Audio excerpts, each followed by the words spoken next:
Welcome back, my friends, to the last plenary session. So if I can request those of you who are talking or standing to take a seat.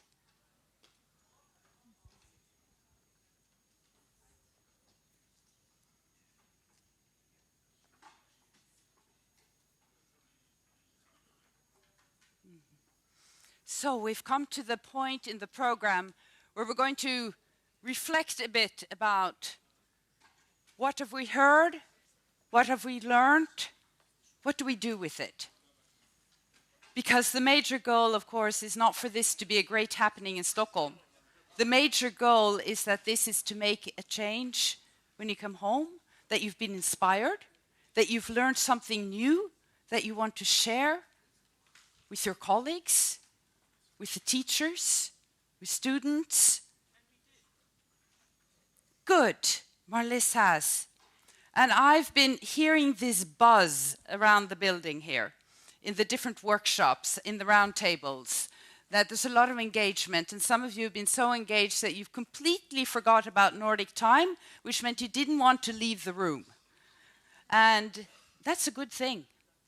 That's really a good thing. So these excellent representatives for the moderators, some have been moderators and some are representing moderators, have been challenged to give some immediate feedback. What happened in your workshops, in the round tables?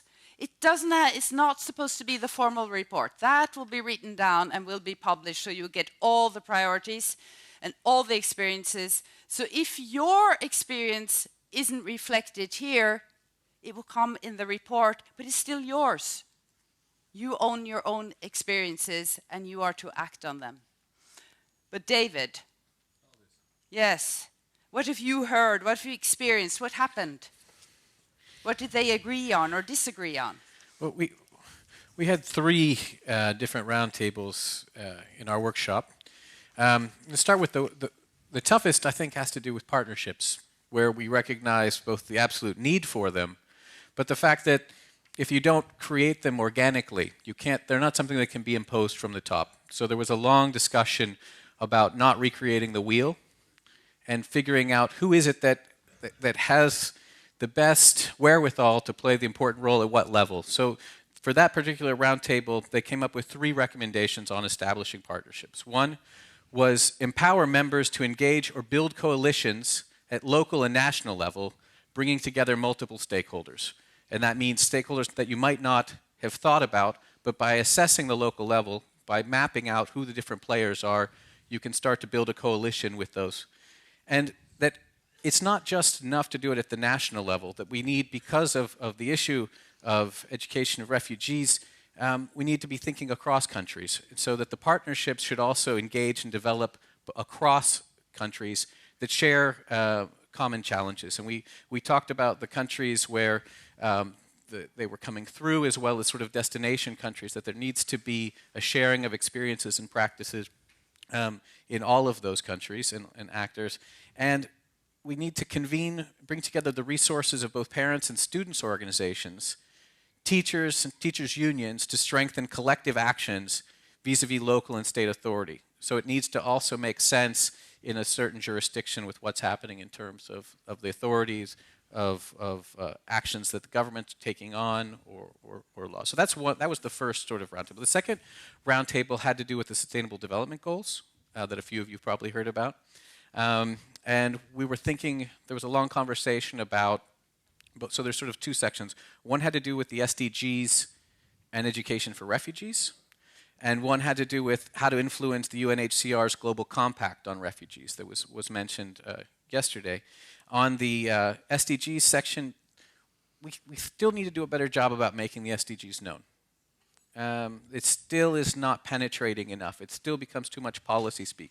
Not everyone knows that these are commitments that countries of the world have made.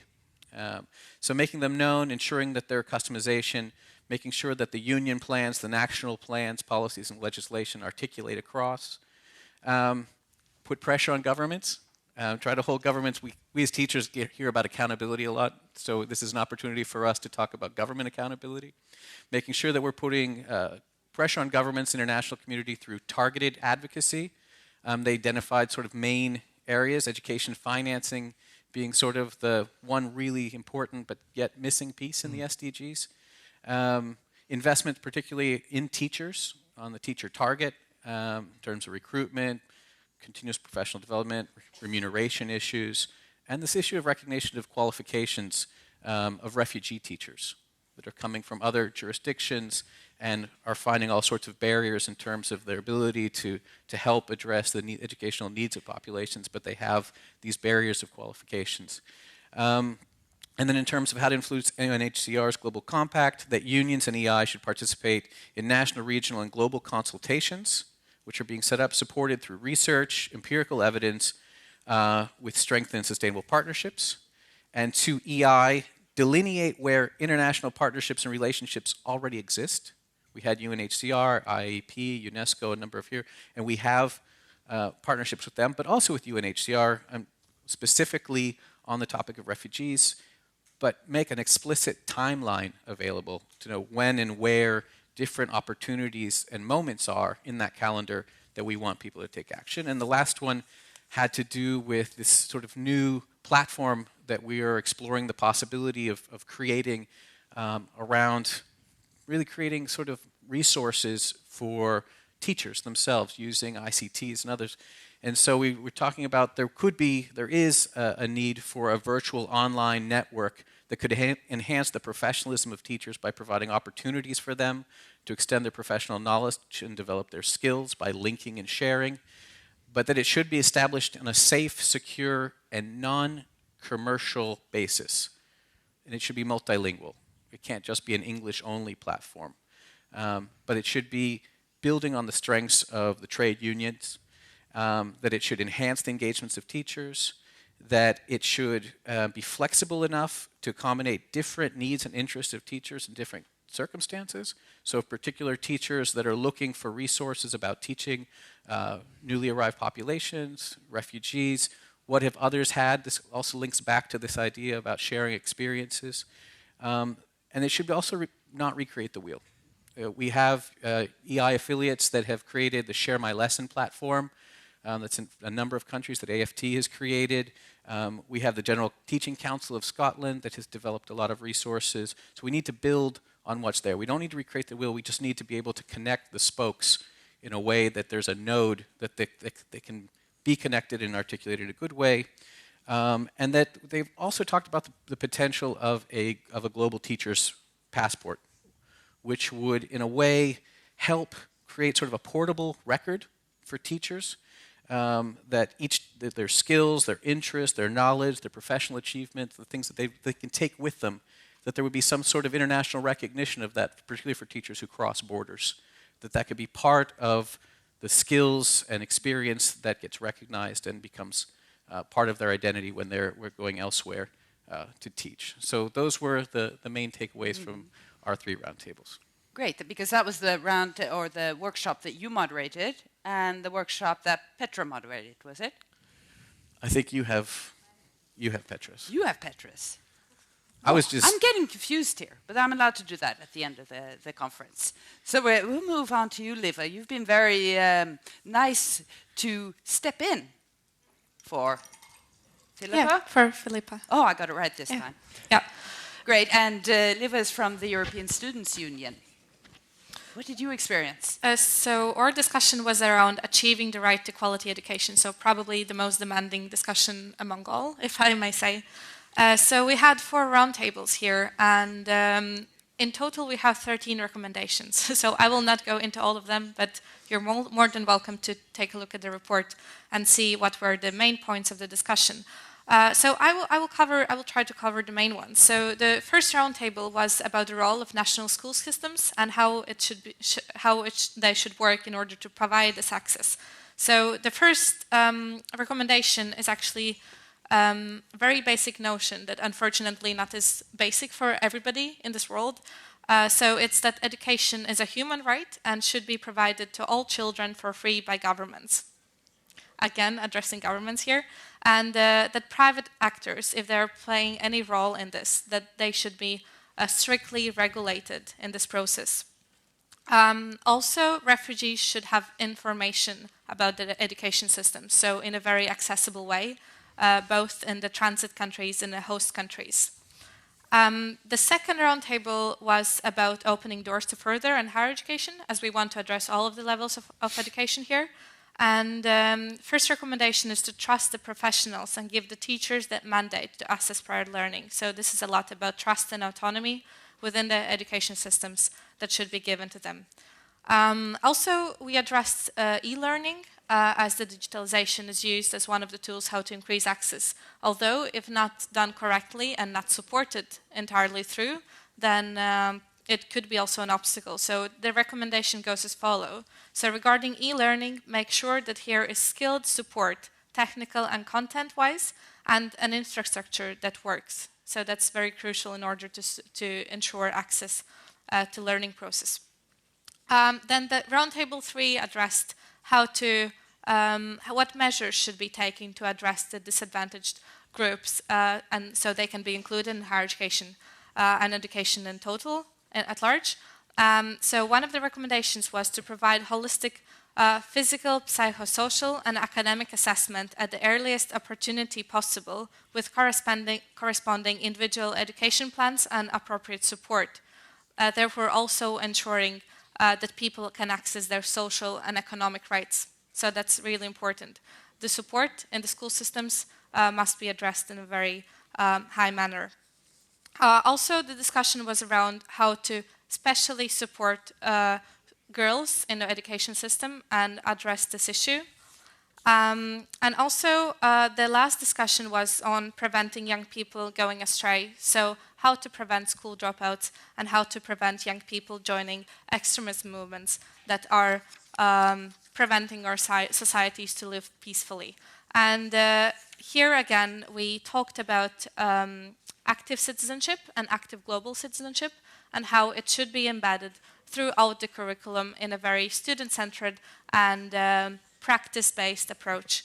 And also the last recommendation that I will reflect on is that all young people should have access to their social and economic rights, including social and health service provision at education institutions, in order to prevent young people going astray. So those were the main points we discussed. Thank you very much, Liva. It's in-depth and interesting. Francine, Yeah. so you're doing Petra's. So I'm doing my own. And then Petra's. Petra's. Yeah, great. So first for workshop C, which was on the global perspective, I'm just going to give 2 examples of what I believe was around 25 recommendations, and then I'll give a couple examples for the other workshop as well. So recommendation 1, EI and its affiliates should engage in campaigns which can turn the tide on public opinion on refugees by rethinking strategies, in particular through social media and in collaboration with other stakeholders and NGOs. And that was around international instruments and also around this idea of reframing conversations around refugees as being a burden and instead looking at them as a blessing in our communities. Recommendation 2, EI and education unions should advocate regional, national, and local authorities to ensure that unaccompanied minors are provided with protection and assistance in a comprehensive and sustainable way, in particular through cross-border collaboration and dialogue amongst unions and relevant authorities in view of efficient family reunification procedures, and through providing unaccompanied minors with long-term educational work prospects that would enable successful integration processes and transition to adulthood. So that was on the roundtable on unaccompanied minors. So I also participated in workshop F. I was not the moderator, but Petra sent me some notes. And workshop F was on the school environment. So recommendation 1, build a school environment that is inclusive, open, builds trust with sound leadership that has effective communication across the whole school community and reflects human rights values. As well, schools must offer psychosocial support to students who have experienced trauma. And the second recommendation is to develop a repository of classroom-ready material that may be used by teachers to combat racism and xenophobia, including media awareness and critical thinking. Tools should be interdisciplinary, readily available, and teacher-friendly. And we may be able to offer a tool to follow up on that one. We'll see in a minute. Fernando, you've done 2 workshops, so you're reporting on your own workshops. So let me make 3 simple points to summarize what I appreciate about this conference, what I have learned from the entirety of the conference, and what I have learned specifically from the workshops. What I appreciate about this conference, 3 things. The first one is that Education International organized a discussion of how to educate refugee children at this particular time. See, to take on how to advance the human right of refugees to be educated at a time when this idea is not exactly popular with many populations and governments around the world, to me illustrates what leadership is. And particularly when this idea and fears around this human right and other human rights around the world are causing some anxiety. A conference designed to give people hope and to point to specific actions that teacher unions can take to advance the right is something that I really value. To me, this is what leadership is not following the wind, is pointing the way. The second thing I appreciate has been the format of this conference, a format that has engaged the leaders of this profession in the making explicit of the knowledge that they carry about how to solve these problems.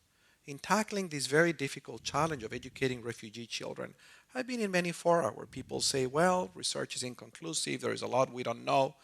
But this conference has shown in 2 days that there is plenty that we know that we should do and that would work, that we need to act upon. So a conference designed with a combination of keynotes, a combination of panels, a combination of workshops, to me struck just the right balance in terms of reminding us of everything that we should be acting upon that we know. I have loved the blend of having the student voices, the films, the poetry that you read, the slides that went along with the poetry, the app, the phenomenal organization behind that. It was just a great experience. And the last thing I appreciate is the context, is the space in which this is taking place. Not only this teacher's house, which is so beautiful, and the aesthetics, and these beautiful buttons that you have given us that say it all starts with a good teacher, and the music that we have heard, but the larger context, to be in a place where the leader of your union and your minister have a collaborative relationship, where they're really focusing on big goals and are looking for how do they make the education relevant, has been very inspiring. To hear the story that Jan Comenius, this first refugee that gave us the idea that all should be educated, worked for Queen Christina in developing a report for education in Denmark, something I didn't know, added to the experience. So that's my first point. Second point, the big takeaways for me from this conference are very simple. There is urgency to educate refugee children, and the profession of teachers around the world is committing to doing these. In fact, to lead. It's not looking for permission from governments and others to tell them what to do, is ready to do it, ideally with support from governments, but when necessary, challenging governments. See, this morning I read an interview in CNN to some generals in the United States who were asked the question of what would they do if they were given orders that violated international conventions, for example, to use waterboarding or to kill the relatives of criminals. And some of them said, we would not follow these orders. And that gave me a lot of courage because as someone who has studied history, I know that the tragedy of the Holocaust happened because there were people, generals, often with 2 doctoral degrees, who basically were complicit in one of the greatest atrocities in human history because they said to themselves we're following the law. And so we have built international conventions. We have created human rights to remind us that there is a set of ethical norms, that there is a justice that goes above the justice that is recognized in the legal canons of nations. So to see a profession that is ready to advance That conception of justice gives me tremendous hope that there is in fact leadership in this profession. Now, as to the specifics of what I learned in the 2 workshops I had the opportunity to participate in, one of them dealt with what are the professional challenges? How do we address teacher shortages? And the number of solutions are too many for me to summarize here. Basically, we talked about, or the participants in this workshop said, let's have multiple pathways into teaching. Let's make sure that there is additional pay, that people are compensated to work with students who need more help. Let's make sure that we distinguish between refugees that are in transit versus those that are being welcomed into a place that is going to be their host country. Let's make sure there is extra support for teachers in high levels of need and so on. That same panel on the professional challenges talked about teaching in refugee camps and concentrated that problem into 2 specific: lack of facilities, shortages of teachers, and again generated 6 very actionable recommendations. I'll just mention some. Let's have a supportive policy framework that can accommodate voluntary teachers and contract teachers and casual teachers. Let's recruit more qualified teachers. Let's integrate qualified refugee teachers and support them so they can help, and so on. On that same panel, how to support refugee teachers. Again, very actionable recommendations: teaming up, mentorship, make them teacher assistants, create customized programs, involve the unions, and assist them in finding their papers. And then the panel today dealt with 4 interrelated challenges. 2 of them, how do we effectively support refugee children, and how do we address the mirror image of that, which is educating all the other students to understand their own obligation and solidarity to refugee children, but also the gift that refugee children represent to themselves, to their own education, and to their own societies. And so in that panel, again, I had hoped that one of the teams who produced a beautiful visual summary of recommendations was going to exhibit that work here, but I guess they had their own ideas about that. I hope you can see it. So we had a team that dealt with adaptive learning. Again, 3 very simple recommendations: create processes to get to know the students and their needs, develop individualized plans, provide teachers the autonomy and the support so they can effectively foster the language development of the students, and then communicate through a common language and use information technology to provide individualized support to students, and then create the necessary professional support and the social context where teachers can collaborate with colleagues and can develop the capacities to do these things. Within that team, we had, within that workshop, we had a group working on what does it mean to educate the whole child. And again, they had 4 very specific recommendations: construct opportunities for team teaching, create opportunities for teacher coaching, link classrooms across different schools and students and with civil society, and provide opportunities for teachers to develop these capacities. So in all, I am very encouraged, I know you want me to stop, that these teams generated numerous recommendations that tell us exactly what can be done tomorrow. And I leave very encouraged knowing that you, as leaders of a profession, will not be waiting for anyone to give you permission to do that. We're just going to go ahead and do it, hopefully with the support of your governments, but challenging them when necessary. Thank you so much. Challenging them when necessary. We have a representative from government here. Before I give the floor to the Education Minister, Gustav Fridolin, I would like to say on a, I think, personal note, but not only personal note, I'm extremely impressed and honored of the time that you have spent with us, the engagement you have shown, and that also reflects both on Lärarförbundet, Lärarnas Riksförbund and SULF, but also on EI. I have related to several education ministers in my career, and if I can be so personal, I've grown up in a home with a parent who was a minister several times. I know how demanding it is, and that makes it even more impressive. And now you've offered to come back and share your impressions with us from this conference, and I think we're all very much looking forward to that, not to challenge you, but as part of dialogue, which is what we believe in and how we solve problems together through a social dialogue. So please, Mr. Fridolin, share your impressions with us. Thank you very much, and thanks for those kind words, of course, as well. And mostly, thank you for the possibility to be here and be inspired by you. Yesterday for me was a very inspiring day. Not just only the panels, but also the discussions that we had quite late night and during all the meetings that you have when you run around in the corridors of Lärarnas hus. It's so very obvious for me when I listen to what you have said and what you decided to do in your workshops, that this has been a very action-based conference. From the big issues of common responsibility and investments to reach the SDGs, you all take it down to what the possibilities is to do the work in your members' classrooms. And that makes it so very clear for me that you as a profession are the we in the political statements of we can do this. It's you that are that we. It's you that stands there in the classroom, meets with the refugee students, and that's true whether it is within a refugee camp or it is in a classroom in Stockholm or Athens.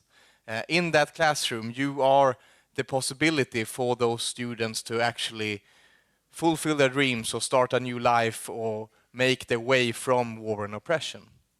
And as politicians, our duty in that is to give you the right tools to do that work, to make this action-based work that you have planned during these days happen. And in that we come down to a very clear agenda. It's about investing in schools, investing in teachers' profession, making sure that the resources that is needed is available. It's about making sure that we have a systemic approach on how to work with immigrant children, how to work with multi-language competence, how to make sure that every teacher that does the work also have the possibility to get the tools they need in their work. That's not easy. Coming from a country, as I said yesterday, that's been an immigrant country at least since the 1960s, 1970s, it's very obvious that even though we have this experience, it's in many ways first now that we are building a systemic approach on how to do the work. We are definitely one of those countries left the teachers alone and the principals alone in doing the work and have not built up the systems that make sure that the teacher can do their work and lean back when to reckon on having the possibility to get the support, the knowledge, the professional development from systems that have been built together. And of course, it's also about, as you discussed in two of the workshops, the total attractiveness of the teacher's profession. In a country that stands in front of or in the middle of a teacher crisis with a big lack of teachers, it's so obvious that we need to do the investments to make the teacher's profession as a whole attractive, to make sure that people with different experience make the possibility to go into the teacher's profession and get the knowledge to become a teacher. That's so important when we see that we actually get more kids that need the development and the chance in school. In that you are the we in the political sentence, we can do this, lies also great political power. And of course, I'm very happy to hear from many of you the will to use that power also as a statement against those cold winds that blows over our parts and other parts of the world right now, to actually stand against xenophobia and right-wing populism. But as said, that power should also be pointing with clear demands towards governments in Sweden and other countries. Because on a greater level, to make sure that the work can be done in each and every classroom, whether it is in a European capital or in a refugee camp, it is very important that we, in the upcoming year, make some historic decisions. One of them is to invest on a global scale in education. If the SDG 4 is to be reality, it means that more countries need to make the proper investments in the development cooperation in the aid. That's the only way that we actually can see an ongoing positive trend in access to quality education. those investments is needed. And those negotiations, they are right now. That's demand that you, each and every teachers union, need to put up on your governments. And the second thing is the need for a common responsibility and a common political responsibility to the refugee crisis also within the European Union. Last fall, the Prime Minister of Sweden made a statement, not that popular statements in all of the European Union countries, but I believe a very true statement, that what we see in a European Union context is not and has not been a refugee crisis, but a responsibility crisis. The number of people, and that's so very clear when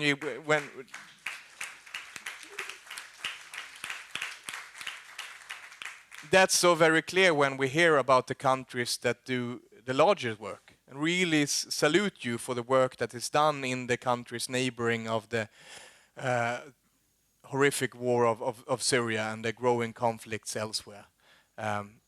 Last year's European Union got 1 million asylum seekers. There's no problem for European Union to give shelter and make refuge for 1 million asylum seekers and more of that. As I said yesterday, if all European Union countries would have given shelter to as many Syrian refugees as Sweden had done already before the autumn of 2015, the European Union would actually have been able to give shelter to all those that has left Syria.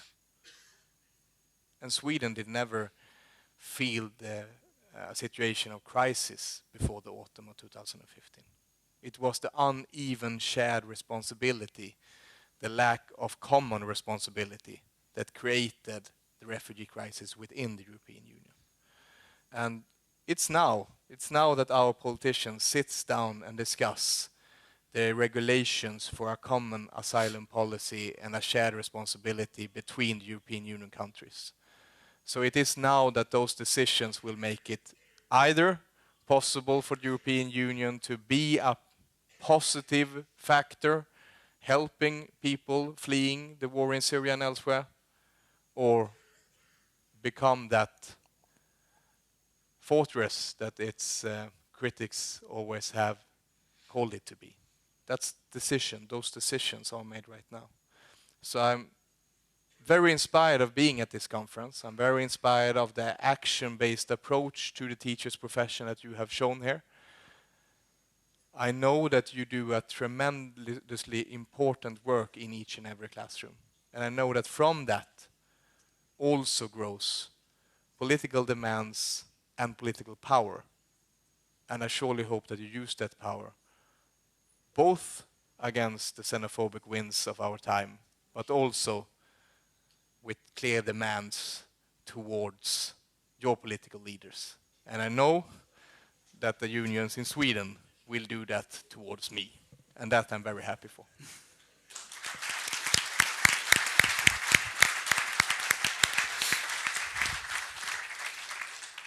Thank you very much. Very inspiring words.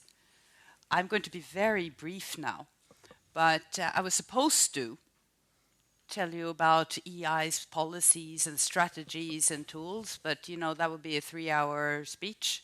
I'm not going to do that. But what do I click on here for the next? This one?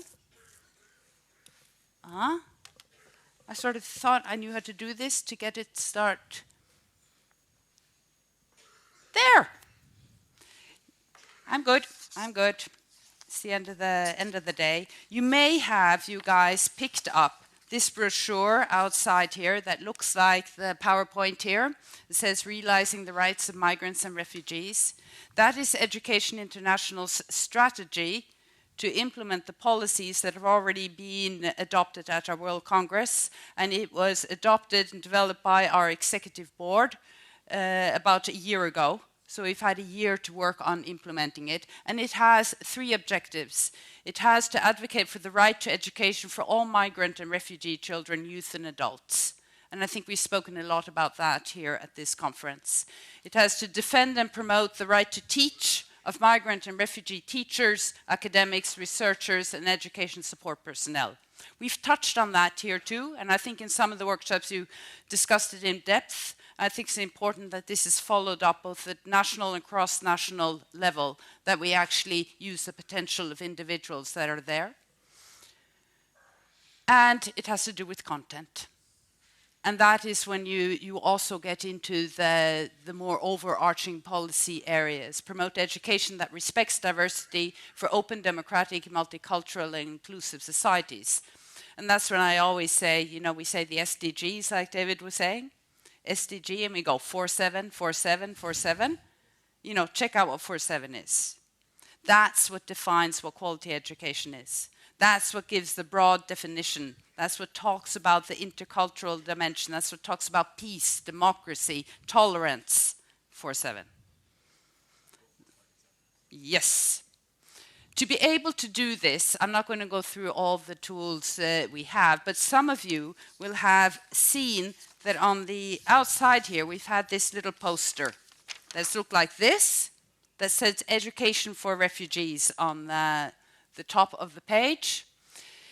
We have had a website that has been called Migrant Teachers, which was developed several years ago, and it had the focus on how we could support teachers who cross borders and how they could connect and get the, you know, find out about their rights and that we can prevent them being exploited, but also support those who move voluntarily.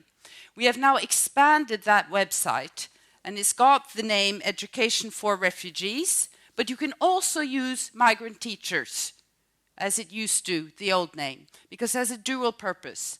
It's to target teachers, so up there you'll see teachers on the move, teaching abroad, but you also have the Right to Education Toolkit, and it also comprises refugees. Yeah, that's sort of, I don't know why I took one with a picture of me in the middle there. But on the side here, you have information material, training programs, union positions, funding resources, special programs. My dear friends, the only way we can fill this website to really be a toolkit is that you help us. Because it's your materials, your resources that we need to know about to be able to share them. And I think that's what you reported, Francine, from your workshop.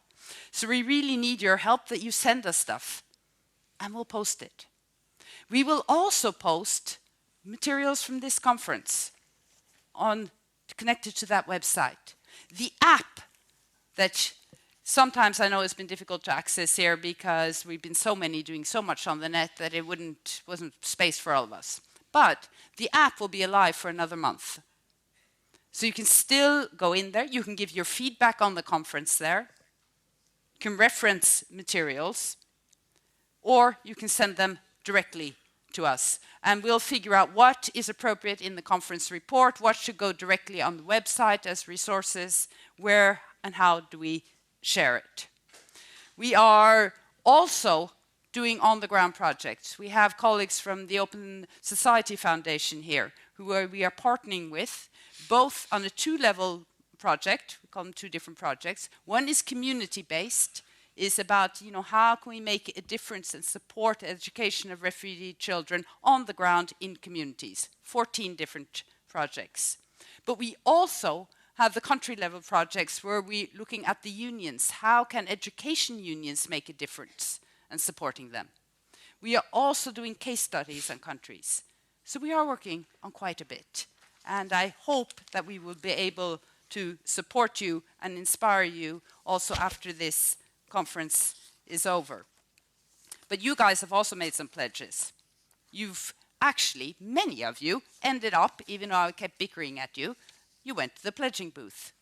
And you made your pledges. You made your promises. I'm not going to read them all out here. They will also be in the report. So when they're in writing, we can come back to you and we can ask you, what have you done? But some of the pledges. Spain and Serbia, they commit to further support the training of teachers in municipalities hosting large number of refugees. Bulgaria would advocate with the government for the certification of the professional development that the union will impart to teachers. GL of Denmark will share the good practices collected here on social media, Facebook and their magazine. Others can also do that. The Higher Education Union of Morocco will also consider ways of implementing some of the practices discovered during this conference. In the Kurdistan Union, the Vice President, Ahmed Sabir, a refugee himself in Iran for 39 years, commits to teach all children to the highest standards. Kurdistan hosts 2 million refugees. And as we heard this morning, we saw on the screen, in Kenya, the union commits to support the integration of refugee children in the mainstream education system. The Russian Union will advocate with the government for a federal program aiming to build acceptance by all and social integration of refugee children. The Higher Education Union, UCU, from the United Kingdom, will also challenge racism and xenophobia in higher education and will strive for providing a safe place for refugees. These were just some of the pledges. There are many more, and you can read them all when the report comes. We're just about to the end. It's just about that I'm going to hand it over to our president. But before I do that, I'm going to give you the boring practical information. Please remember to return your headsets. You know, the thing I forgot to ask you yesterday. So I'm asking you to do that today. And I need to thank Johanna and your staff here in Lærerforbundet. It's been fantastic.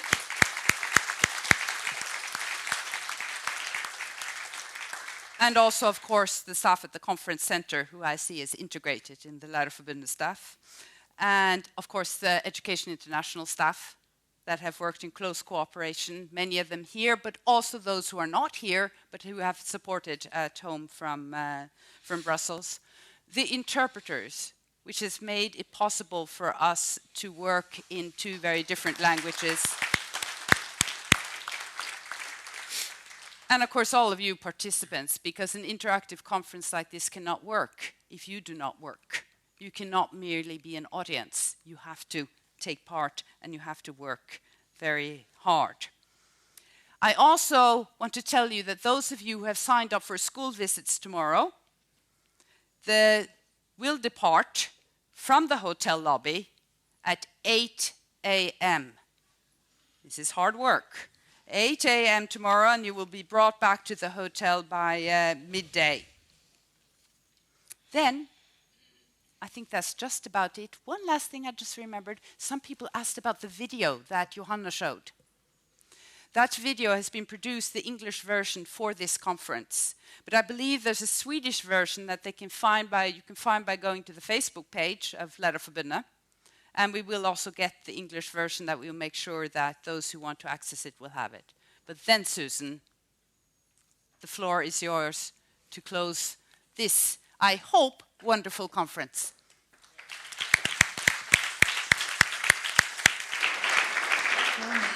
Well, thanks, Hildis, and thanks very much for that last session. I have to say it was wonderful to hear so succinctly all of the work that has been done over the last couple of days, and it was terrific. Thank you. Messengers of hope. Our youth, our students, they are the reason that we are here. These 2 intense days have shown both your dedication and care for which you will hold for your students. Together, we have had the opportunity and the privilege to discover the reality beyond the headlines, beyond the barrage of images, presenting us with a rather 2-dimensional view of some of the challenges that face refugees. Let me just say, and I think Hildis has also said this, as soon as possible we will communicate to you the outcomes, the recommendations of the workshops and the roundtables which have been shared with you just in the last session. When we digest the wealth of ideas that we've shared, we are able to identify a series of key concrete recommendations that help pave the way for all of us to proceed. With the shift from day 1's program, which focused on the systemic reality of education for refugees, having smoothly transitioned into the classroom this morning, I think there is much we all agree on. Global citizenship education. teaching about respect for diversity, for open, democratic, multicultural and inclusive societies is a must. We live in a globalised world. We are facing such a magnitude of international challenges that more prominence should be given to global citizenship education. And let's be clear, education refugee programs must be designed in consultation with teachers and their organisations. Teachers must be given all of the professional freedom required to deliver quality education. We do not want a top-down approach. Our classroom teachers should be involved with the development of programs from their very inception. And teachers' initial training should include a focus on cultural and religious diversity. Also, there has to be a system-wide response to the education of refugees, not made the sole responsibility of the schools or the municipalities. And not only a national system, but a regional and a global response.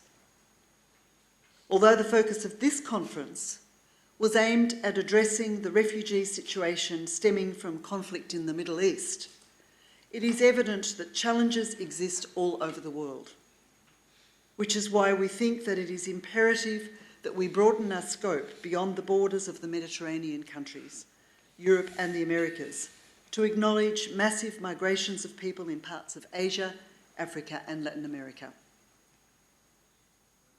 Now, colleagues, as we have gently, or not so gently, applied pressure on you to make pledges on behalf of your organisations, which you have done so brilliantly, Education International is doing the same. And we are going to see them through. We make 3 pledges to address government action, democratic values and social justice, and global citizenship education. Firstly, we support the suggestion made by the representative of the Greek government yesterday that there should be a regional response, whereby the weak economies should be supported in order to provide quality education to refugees in their countries. The paradox that Mr. Pantas spoke of is not just a Greek paradox, which is why it must be addressed. The crisis goes far beyond the capabilities of education ministers and ministries. It must be dealt with by the heads of government, our prime ministers. Education International therefore pledges to press for a meeting of EU prime ministers to address the education challenges for refugee children and young people. Secondly, at this meeting, we have concentrated on education for refugees from Syria, from neighbouring countries and in OECD member states. The conversation we have had should be extended to other regions facing comparable problems, and beginning with our African region.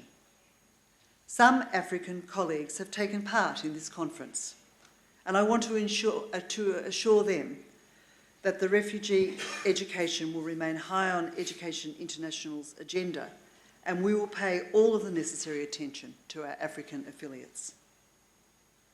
We're also planning a global conference on democratic and social justice values in the United States to take place in 2018. With the recent political developments on the other side of the Atlantic, combined with the right-wing shifts across Europe, this so-called alt-right phenomenon must be tackled head-on and stopped in its tracks. To quote Murtaza, one of our students from the Sorbonne, because he put it so nicely, we are educating our minds, but we are not educating our hearts. Let us go beyond the ABCs. However, we must decide how to proceed in countering the ideas of demagogues. If we remain silent, to wait and see, are we enabling them? And when we stand up against them, does this feed their poisonous narrative? And thirdly, global citizenship education. Now, this is not something new, but it is now more important than ever. We will continue to advocate to and with our global partners, but ultimately, we want our member organisations to lead the way on this and to share the lessons with yours and your individual members.